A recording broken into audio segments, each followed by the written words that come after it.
అమ్మ మళ్ళీ కూడా పడది.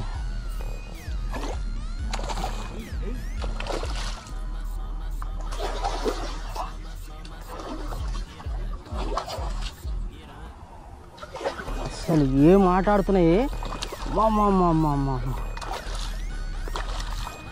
ఆవేశపడి ఎట్లా అంటే అట్లా లాక్కోద్ది గాయస్, ఎందుకంటే ఊసిపోతాయి.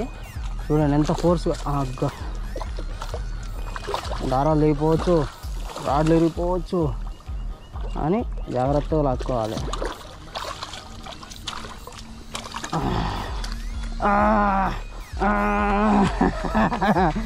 తీసుకొని అట్లా ఒడ్డుకొచ్చేయాలి. అబ్బా